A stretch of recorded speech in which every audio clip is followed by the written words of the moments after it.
बिस्मिल्लाहिर्रहमानिर्रहीम। अस्सलाम वालेकुम नाज़रीन, आप यूट्यूब चैनल देख रहे हैं। मैं इमरान खान हूँ। सबसे पहले जनूबी कोरिया की थोड़ी सी बात कर लेते हैं। वहाँ पे जनूबी कोरिया के सदर ने मार्शल लॉ लगाने की कोशिश की है। उसकी वजह यह है कि 2022 में सदर का इलेक्शन हुआ था और बहुत थोड़े से मार्जिन से जो मौजूदा सदर है वो जीते थे। लेकिन 2024 में जो पार्लियामेंट का इलेक्शन हुआ उसमें जो अपोजिशन जमात थी वो बहुत अच्छे तरीके से कामयाबी हासिल करके हुकूमत बनाने में कामयाब हो गई। अब वो सदर को उठाना चाहते थे, सदर ने वहाँ पे मार्शल लॉ लगा दिया। पॉलिटिकल रीजंस हैं और आपको पता है कि वहाँ की एस्टेब्लिशमेंट भी फिर इसी तरह इस्तेमाल हुई होगी जैसे पाकिस्तान में हुई है। बहरहाल वहाँ पे मार्शल लॉ जैसे ही लगाने का ऐलान हुआ तो लोग बहुत बड़ी तादाद में निकल कर सड़कों पर आ गए। लोगों ने कई ऐसे विजुअल नजर आए जहाँ पे वो गाड़ियों के नीचे लेट गए, फौजी गाड़ियों के आगे लेट गए, फौजियों को उन्होंने धक्के मारे। लेकिन हैरत की बात है अभी तक हमने कोई ऐसा विजुअल नहीं देखा जहाँ पे लॉ इन्फोर्समेंट ने लोगों के ऊपर टॉर्चर किया हो। लोग बहुत बड़ी तादाद में निकले हैं और लोग क्यों निकले उसकी एक रीज़न ये भी है कि जनूबी कोरिया के बिल्कुल साथ ही शुमाली कोरिया है। अगर आप रात के वक्त ट्रैवल करें ना इस रीजन में और आप ऊपर से आपका तैयारा गुजरे तो आप ये देखेंगे, आप सैटेलाइट का इमेज निकाल के भी आप देखें तो आपको पता चलेगा कि जब आप गुजरते हैं जनूबी कोरिया से तो आपको रोशनियां नजर आती हैं, चाइना पे भी रोशनियां नजर आती हैं, लेकिन शुमाली कोरिया में आपको बिल्कुल अंधेरा नजर आता है। सैटेलाइट इमेज आप निकाल के जब भी देखेंगे तो शुमाली कोरिया को लगातार एक लंबाई मार्शल लॉ वहां पे चल रहा है। तीसरी नस्ल है किम जोंग उन जो इस वक्त वहां के हुक्मरान हैं। इनके वालिद भी हुक्मरान थे, इनके दादा भी हुक्मरान थे। तो तीसरी नस्ल से ये लोग कई दहाइयों से लगे हुए वहां पे इक़्तिदार में। इन्होंने शुमाली कोरिया का सारा स्ट्रक्चर तबाह कर दिया है। वहां के लोग बेचारे खाने पीने के लिए तरस गए हैं और शुमाली कोरिया के अंदर कोई उम्मीद बाकी नहीं रही। वहां से लोग भागते हैं बेचारे, कोई जनूबी कोरिया पहुंचता है, कोई चाइना जाता है, वहां से जनूबी कोरिया पहुंचता है। तो जनूबी कोरिया के लोगों को बहुत अच्छी तरह पता है कि मार्शल लॉ क्या होता है और मार्शल लॉ के नुकसान क्या होते हैं। लिहाजा वो निकले और बहुत बड़े पैमाने पर निकल के उन्होंने अपना रद्द-ए-अमल दिया है। तो ऐसा लगता नहीं है कि ये प्रलॉन्ग करेगा वहां पे मार्शल लॉ। अभी तक कुछ ज्यादा इतलात मजीद नहीं आ रही। अब तक की यही है कि सदर ने कहा मेरे पास कोई और ऑप्शन नहीं था तो मुझे मुल्क को बचाने के लिए, और जो नॉर्मली इस तरह के लोग बयान देते हैं कि जनाब मुल्क को कौम के मफाद में अजीज हम वतनों, ये इस टाइप का एक स्टेटमेंट है जो वहां के सदर ने दिया टीवी पे खिताब करते हुए, लेकिन लोग उसको मान नहीं रहे। फर्दर चीजें आएंगी मैं आपको बता दूंगा। एक चीज और है नाज़रीन जो पाकिस्तान में हो रही है तवातर के साथ, अब लगातार हो रही है, और जो एस्टेब्लिशमेंट के नुमाइंदगान हैं या जो उनकी नुमाइंदगी करते हैं एस्टेब्लिशमेंट के बिहाफ के ऊपर, वो लोग ये बातें कर रहे हैं। जैसे फैसल वाडा है, मैं एक साफ मिसाल आपको दे देता हूं। वो ये कह रहे हैं जी हुकूमत ने किया है जो किया है, रियासत का इल्जाम ना लगाएं, आप इदारों पे आप इल्जाम ना लगाएं, रियासत पे आप इल्जाम ना लगाएं, ये जो किया हुकूमत ने किया। ये बयानिया आ रहा है।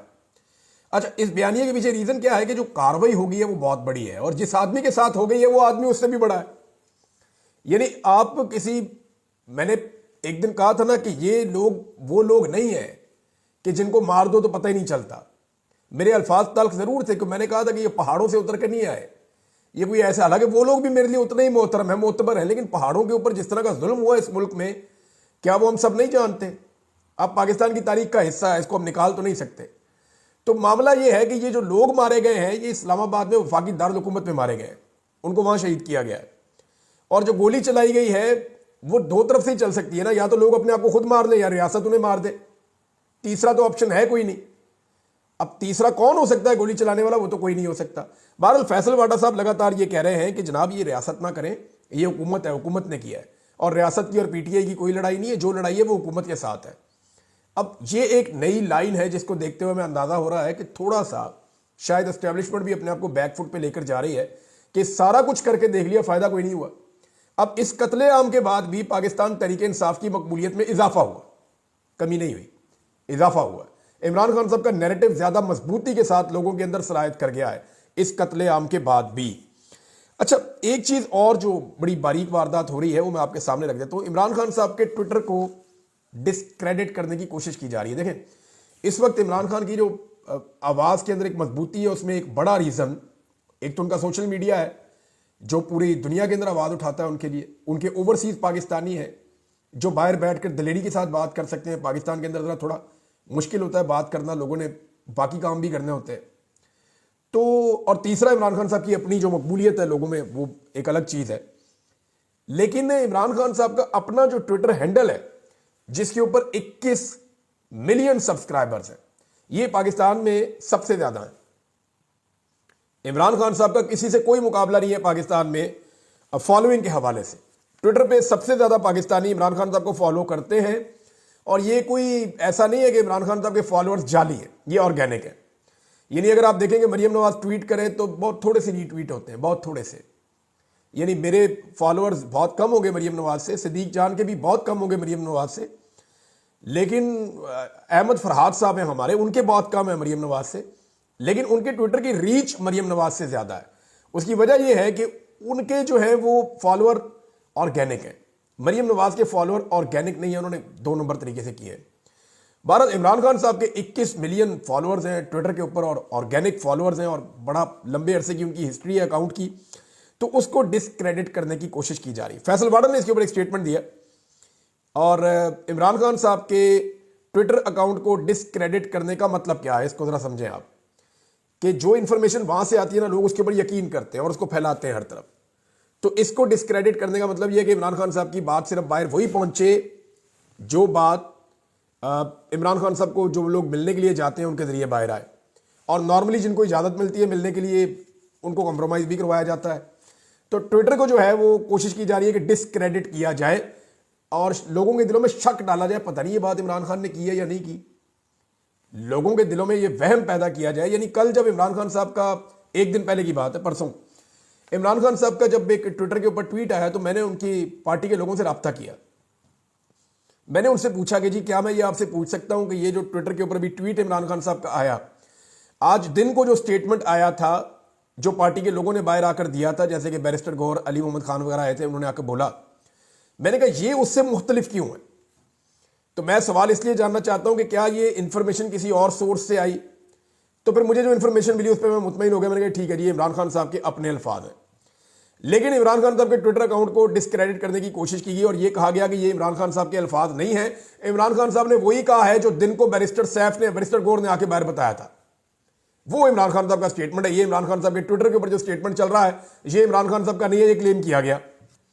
अब आज जो इमरान खान साहब मिले सहाफियों से और बाकी लोगों से, तो आज का स्टेटमेंट अगर आप उठाकर देखें, एक दिन पहले का, कल का, सॉरी, जो कल का स्टेटमेंट इमरान खान साहब का सहाफियों से मुलाकात के बाद है, उसको अगर आप उठाकर देखें तो आपको आइडिया हो जाएगा कि झूठा प्रोपेगेंडा किया गया।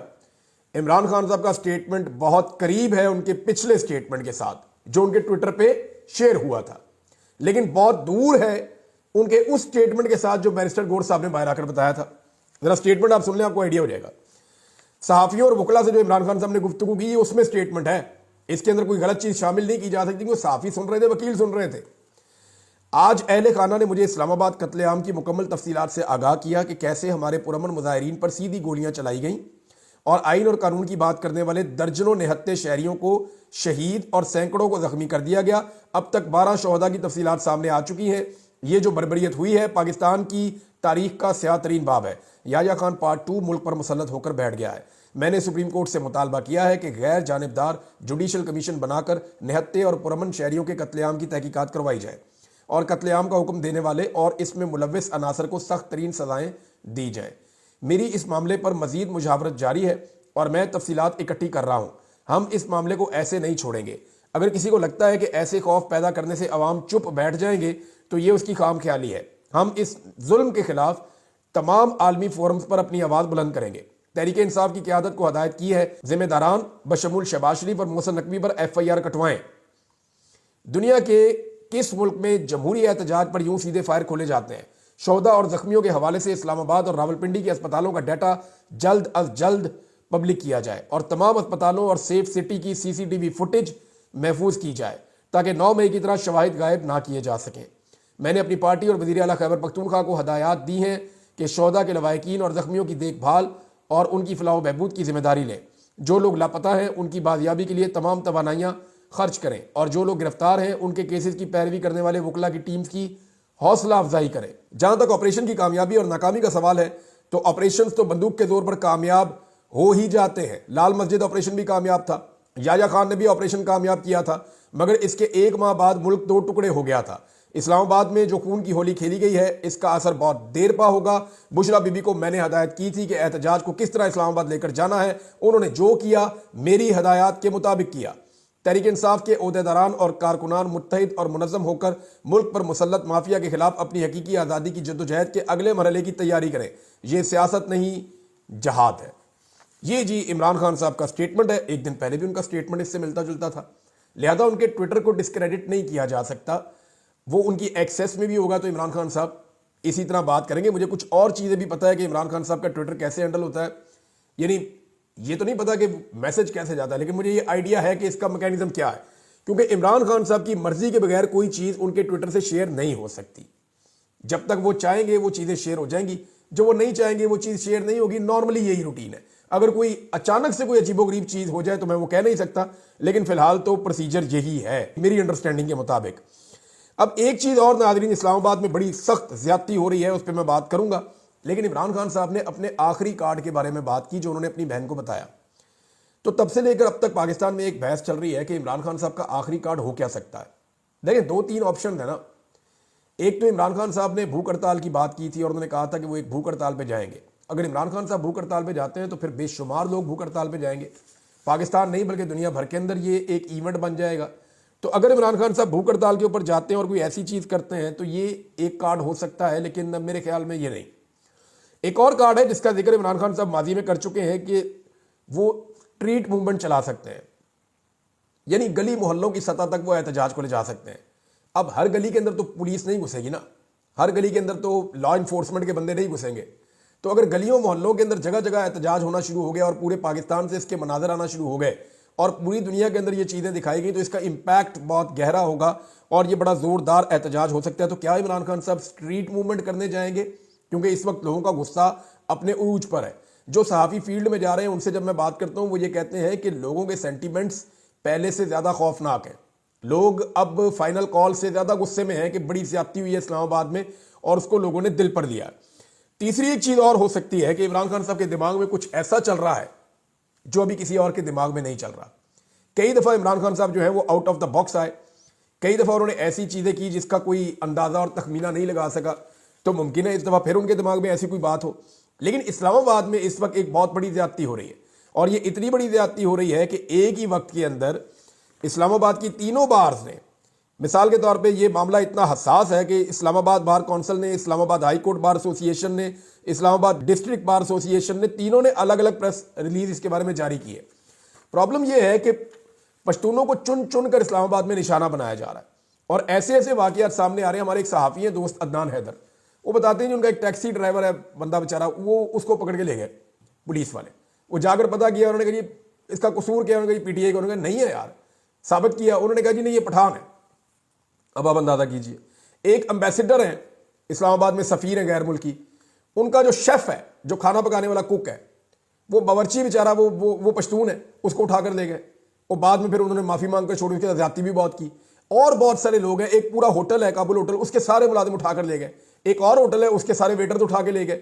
तो जहां जहां पे उनको पश्तून नजर आता है ना, चाहे वो टैक्सी ड्राइवर है, चाहे वो गाड़ी चला रहा है, चाहे वो खानसामा है, चाहे वो कोई छोटी मोटी नौकरी कर रहा है, चाहे वो कोई चौकीदारी कर रहा है, चाहे वो छोटा मोटा कारोबार कर रहा है, किसी दुकान पे बैठा है, किसी होटल में बैठा है, कोई भी है, सबको उठा के गायब कर रहे हैं। आप अंदाजा करें कि पुलिस वाले लगातार गिरफ्तारियां कर रहे हैं। ये अली नासर रिजवी साहब जो हमारे वहां के आईजी हैं इस्लामाबाद के, वो इन्होंने तो चले जाना है यहां से, इस्लामाबाद पुलिस ने तो यही रहना है ना। तो ये जो पश्तून भाइयों के साथ जो सलूक इस वक्त इस्लामाबाद में किया जा रहा है, क्या ये रियासत और ये निज़ाम उसका खुमियादा भुगतने के लिए तैयार है? अली नासर रिजवी साहब ने तो जो जराइम कर दिए हैं उनको इसकी सजा भुगतनी पड़ेगी एक दिन, आज नहीं तो कल उन्हें भुगतनी पड़ेगी। और उनके चेहरे पे नजर आ रहा है कि जितना खौफ उनको अब है। ये चीज़ें करने से पहले उनको सोचना चाहिए था।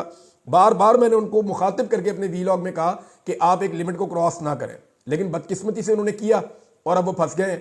अब ये मामला आज नहीं तो कल तो किसी सिरे चढ़ेगा ना, और किसी ना किसी का गला इसमें फिट हो जाएगा। तो नॉर्मली जो होता है ना, वो बड़े बड़े लोग इसमें बच जाते होते हैं, इसी तरह के लोग फंस जाते हैं जिनकी नौकरियां और जिंदगियां खराब हो जाती है। बहरहाल छोटे छोटे कारोबारी लोग, घरेलू मुलाजमीन, इनको उठाया जा रहा है। जो गरीब पश्तून है उन्हें लगातार इस्लामाबाद में उम्र का लिहाज किए बगैर उन्हें तकलीफ दी जा रही है और इससे नफरत पैदा होगी। नून लीग जो है उसने तो अब पता है उसको कि उसने सिंध में तो इलेक्शन कभी जीतना नहीं है। अब नून लीग को यह भी पता है कि उन्होंने खैबर पख्तूनख्वा पे भी कभी इलेक्शन नहीं जीतना। जो कुछ नवाज शरीफ ने खैबर पख्तूनख्वा के बारे में कह छोड़ा और जो उनके स्टेटमेंट रिकॉर्ड के ऊपर मौजूद है, अब इन्होंने खैबर पख्तूनख्वा से भी इलेक्शन फिलहाल नहीं जीतना और 10 साल तो ये इसके बारे में सोचे ही ना। तो उन्हें तो पता है कि उन्होंने खैबर पख्तूनख्वा में जाना ही नहीं है, लेकिन क्या बाकियों ने भी नहीं जाना? एएनपी ने इसके बारे में आवाज नहीं उठाई। फजलुर रहमान साहब की पार्टी को इस पर आवाज उठानी चाहिए। उनका खैबर पख्तूनख्वा में और जो बलूचिस्तान की पश्तून बेल्ट है वहां पे उनका बड़ा असर रसूख है, और उनसे सारे ये तवक्को करते हैं कि वो गरीब पश्तूनों के लिए आवाज उठाएंगे कि ज्यादती हो रही है उनके साथ इस्लामाबाद में। यही आवाज जमात इस्लामी को भी उठानी चाहिए, उनको वहां वोट मिलता है। एएनपी को उठानी चाहिए, बाकी जमातों को उठानी चाहिए, लेकिन बाकी जमातें इसके ऊपर आवाज नहीं उठा रही। अभी तक पाकिस्तान तहरीक इंसाफ ने आवाज उठाई है, बुकला ने आवाज उठाई है, मीडिया ने आवाज उठाई है, सोशल मीडिया ने आवाज उठाई है, और मैं उम्मीद करता हूं कि बाकी सारे लोग भी इस जुल्म, जबर और ज्यादती के खिलाफ आवाज उठाएंगे। पश्तून हमारे भाई हैं, उनका पूरा हक है वो पाकिस्तान में जहां दिल करे जाएं, जहां दिल करे वहां रहें, जहां दिल करे वहां कारोबार करें। ये सारा पाकिस्तान उनका है, वो भी पाकिस्तान के उतने ही मालिक हैं जितने बाकी सूबों में मौजूद लोग पाकिस्तान के मालिक हैं। एक और नादरीन खबर है कि जो गिरफ्तार लोग हैं उनसे लगातार धड़ाधड़ बयानात रिकॉर्ड करवाए जा रहे हैं। यानी उनको थ्रेट किया जाता है मेरे ख्याल में, या उन्हें बाहर की इंफॉर्मेशन नहीं है, या उन्हें डराया जाता है, लोगों से मिलने नहीं दिया जा रहा, लोगों की मुलाकातें नहीं करवाई दी जा रही। जो नौजवान गिरफ्तार हैं खैबर पख्तूनख्वा से आने वाले, तो उनके बयानात रिकॉर्ड करवा करवा के धड़ाधड़ पीटीवी के ऊपर चलवाए जा रहे हैं। और वो कोई कह रहा है जी मैं दहशतगर्द हूं, कोई कह रहा है जी मेरे पास बंदूकें थी, कोई कह रहा है मैंने बंदूकें देखी हैं, कोई कह रहा था जी मैं बंदूकें चला रहा था। तो हालांकि पूरी दुनिया से जो मीडिया आया हुआ था उन्होंने गवाही दी कि मुजाहिरीन निहत्थे थे, इनके पास कोई हथियार नहीं था। और पुलिस की हिरासत में इस किस्म के बयानात की कोई कानूनी अहमियत नहीं होती, कोई कानूनी हैसियत नहीं होती, जब तक कि कोई मजिस्ट्रेट के सामने जाकर अपनी मर्जी से बयान ना दे, जैसे कि इसहाक डार साहब ने दिया था बयान। हालांकि वो हिरासत में थे, लेकिन उन्होंने अपना बयान मजिस्ट्रेट के सामने जाकर दिया था। और इसहाक डार साहब का जो बयान था कि शरीफ खानदान ने मनी लॉन्ड्रिंग की है, उसके अंदर उन्होंने सारे सबूत भी दिए थे, जो सबूत बाद में साबित हो गए थे कि वाकई में मनी लॉन्ड्रिंग की है। लेकिन यहां पे तो सारी गवाहियां मौजूद हैं, पाकिस्तान का लोकल मीडिया मौजूद है, जितने इंडिपेंडेंट जर्नलिस्ट फील्ड में मौजूद थे, या जो आलमी सहाफ़ी पाकिस्तान में आलमी इदारों से मुंसलिक सहाफ़ी आए हुए थे, उन सब ने बताया कि जनाब मुजाहिरीन निहत्थे थे, उनके पास हथियार नहीं थे, उनके ऊपर गोली चली है, उन्होंने गोली नहीं चलाई। तो गोली क्यों चलाई, इस सवाल के जवाब में अब जो लोग गिरफ्तार हैं उनको प्रेशराइज करके उनसे स्टेटमेंट लिए जा रहे हैं। लेकिन दूसरी जानिब पाकिस्तान तहरीक इंसाफ का आप कारनामा देखें, मैं हैरान हो जाता हूं। पाकिस्तान तहरीक इंसाफ के पास इस वक्त लगभग 100 से ज्यादा जख्मी लोग हैं जिन्हें गोलियां लगी हैं। ये मैं नहीं कह रहा, ये इंडिपेंडेंट उर्दू की रिपोर्ट कह रही है, ये अस्पतालों से आने वाला रिकॉर्ड कह रहा है, और ये पाकिस्तान तहरीक इंसाफ का अपना क्लेम है कि उनके सैकड़ों लोगों को गोलियां लगी हैं। सैकड़ों को नहीं लगी तो कम से कम 100 से ज्यादा ऐसे लोग हैं जिनको बुलेट इंजरी आई है। एक अस्पताल का जो पहला इनिशियल रिकॉर्ड आया था उसी में 30 के करीब लोगों को गोली लगी हुई थी, और दूसरे अस्पताल का अलग है रिकॉर्ड, और बहुत सारे लोग ऐसे हैं जो बर्फ पट्टी करके वापस निकल गए थे। अब पाकिस्तान तहरीक इंसाफ की यह जिम्मेदारी होनी चाहिए कि वो अपने जख्मी लोगों से बयानात रिकॉर्ड करवाएं और हुकूमत के बयानात को काउंटर करने के लिए सोशल मीडिया पे और मीडिया पे डालें। वो भी बताएं जनाब ये हमारा जख्मी है, ये जख्मी है, ये जख्मी है, ये जख्मी है, ये जख्मी है, इनके नाम सुने और इनसे पूछें इनको गोली कहां लगी और कैसे लगी, वो भी अपने जख्म दिखाएं और बताएं। तो जो नैरेटिव बनाया जा रहा है ना इस वक्त पाकिस्तान तहरीक इंसाफ के खिलाफ, तहरीक इंसाफ को आइडिया ही नहीं है कि ये कितना खौफनाक है और आने वाले दिनों में इनके साथ क्या किया जाएगा। तो इसी वक्त इस नैरेटिव को काउंटर करना है, और जब तक क़यादत संजीदा होकर इसके ऊपर बैठ के फैसला नहीं करेगी तब तक ये मामला आगे नहीं बढ़ेगा।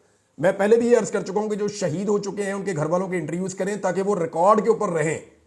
कल को सूरत बदल भी सकती है। नंबर 1 उनके इंटरव्यूज करें, उनको रिकॉर्ड के ऊपर रखें। नंबर 2 जितने लोग जख्मी हुए हैं उन तमाम लोगों के इंटरव्यू तसल्ली से रिकॉर्ड करें, आधे आधे घंटे के, तसल्ली से उनको सारा कुछ बताने दें, और उनके जो पीसी है वो निकाल के सोशल मीडिया पर डालें ताकि रिकॉर्ड रहे कि इन लोगों को गोली लगी है और गोली धरने के अंदर लगी है। लेकिन अभी तक तो फिलहाल इसके अंदर कोई डेवलपमेंट नहीं हो रही। हत्ता कि जो मेरी पास आखिरी इतलात हैं उसमें सीसीटीवी फुटेज को इमरान खान साहब अब 2 मरतबा ये कह चुके हैं उसको महफूज करने के हवाले से कोई एक्टिविटी पाकिस्तान तहरीक इंसाफ ने नहीं की, और ना ही अभी तक मोहसिन नकवी और दीगर के ऊपर एफआईआर के हवाले से कोई कार्रवाई हुई है। हाँ, एक कमेटी बनी है मेरी इतला के मुताबिक। लतीफ़ खोसा साहब बड़े ज़बरदस्त लॉयर हैं ये फौजदारी मुकदमात के, यानी उनकी बाकी सारी चीज़ों की आप काबिलियत एक तरफ रख दें, फौजदारी मुकदमात में लतीफ़ खोसा जो है वो आप ये समझ लें कि वो एक कानून की पूरी किताब है और उनको बहुत समझ है फौजदारी मुकदमात की। तो अगर उनको आगे किया है तो वो अपनी टीम के साथ मिलकर इसके ऊपर एक अच्छी हिकमत अमली बना सकते हैं, लेकिन ये काम इनको अब तक कर देना चाहिए था और जल्दी करना चाहिए था। एक नौजवान जिसे गोली लगी और वो बेचारा वीडियो बना रहा था, उस वक्त उसको गोली लगी थी, अता तारड़ ने उसके खिलाफ वीडियो कर दी। अब उस नौजवान ने दोबारा वीडियो बना के अता तारड़ की पूरी प्रेस कॉन्फ्रेंस का पोस्टमार्टम ही कर दिया। आप अंदाजा करें इमरान खान साहब ने कैसा शऊर दिया पाकिस्तान तहरीक इंसाफ के नौजवानों को कि एक आम नौजवान जिसे कल तक कोई जानता भी नहीं था, उसने वफाकी वजीर की पूरी प्रेस कॉन्फ्रेंस का अकेले ने बैठ के एक मोबाइल के साथ पोस्टमार्टम कर दिया। वीडियो देख के मैं हैरान हो गया, एक एक जुमले का उसने जवाब दिया और साबित कर दिया झूठा। अब तक के लिए इतना ही। अपना ख्याल रखिएगा, अपने इस चैनल का भी। अल्लाह हाफ़िज़।